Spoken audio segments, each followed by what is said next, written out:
Good morning friends. तो online career foundation में एक बार फिर से आप लोग का स्वागत है।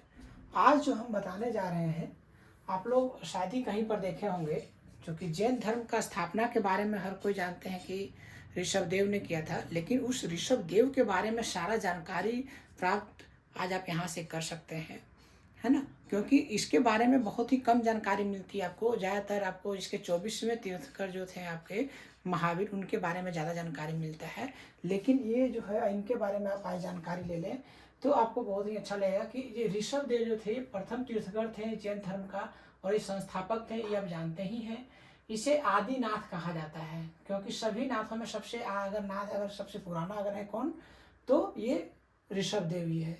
और इसका पिता का नाम जो है सो नाभिराज होता है और माता का नाम मरुदेवी है। ये इक्ष्वाकु वंश से रहता है और ये इसका अयोध्या में इसका राज रहता है। कहा भी जाता है कि ये भगवान राम के जो है ये पूर्वज भी थे, और ये भारत के जो प्रथम चक्रवर्ती राजा था भरत, जिसको आप जानते हैं भरत, उसके पिता भी यही थे, ऋषभदेव ही थे। कहते हैं कि इसके 100 पुत्री थी, 100 पुत्र और 2 पुत्री था। उसमें से इसका एक बेटी का नाम ब्रह्मी था और एक का नाम सुंदरी, और एक बेटा का नाम भरत और बाहुबली।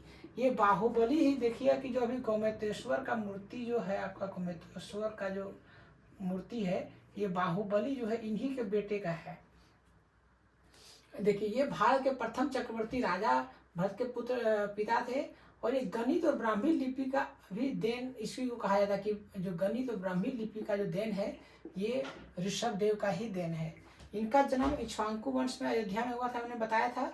और ये भरत को 72 कलाएं और ब्राह्मी को 64 कलाएं सिखाया था। यही ब्राह्मी जो इसका बेटी है। अच्छा, जैन के मतानुसार क्या है कि विवाह का नाम की पवित्र पद्धति भी इन्होंने ही आरंभ किया था। जो आज अभी शादी आप देख रहे हैं दूसरे से हो रहा है, ये इसी का ही है। जैन रामायण के अनुसार यह श्री राम के पूर्वज भी थे, और कहते हैं कि प्रथम राजा भी थे, प्रथम भिक्षु भी थे और प्रथम तीर्थंकर भी कहलाए। ठीक है, ये आप जानकारी इसको प्राप्त कर लिए। भगवान ऋषभदेव का 84 गंधर थे, ये क्वेश्चन आता ही है जनरली। और इसका प्रतीक चिन्ह भी आता है बेल या ऋषभ। यह उनकी शक्ति और स्थिरता का प्रतीक है। जो ये प्रतीक चिन्ह इसका है बेल या ऋषभ, इसके अक्सर ध्यान के कार्योत्सव, यानी ये खड़े होकर ही जनरली ये ध्यान करते थे या पदासन करके दिखाया गया है। इसके 2 बीवी थे, उसमें एक का नाम नंदा और दूसरा जो सो सुनंदा था। तो सुनंदा से ही सुंदरी और बाहुबली पैदा होता है, ठीक है ना। और इससे जो है आपका भरत और ब्रह्मी पैदा होती है। बाकी और ये 98 जो पुत्र और है सो। तो ऋषभदेव की 84 फुट की मूर्ति और कहाँ पर है, एमपी जो हमारा राज्य है उसका बड़वानी जिला में है, 52 गजा में। कहाँ पर है, 52 गजा में। तथा महाराष्ट्र के मांगी तुंगी में भी है। आप जानते हैं कि जैन धर्म के लोग जो है हमारे इंडिया में अगर जनरली अब देखा जाए तो ये आप देखिए कि गुजरात का एरिया है ना, गुजरात, एमपी और महाराष्ट्र और राजस्थान, यहाँ का ही लोग जो है सो जनरली इससे प्रभावित है जैन धर्म से।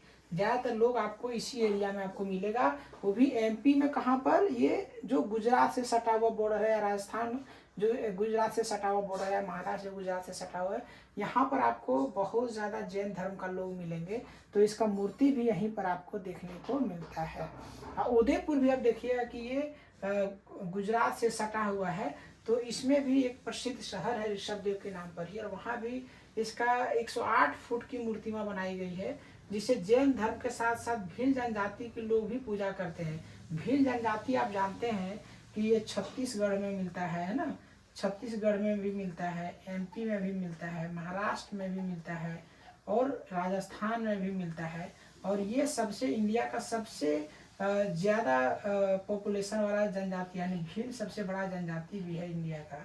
ये आप अच्छी तरीके से जानते हैं। तो आज हमने ऋषभदेव के बारे में ये आपको जो बताया, ये जरूर इसको याद कर लें। धन्यवाद।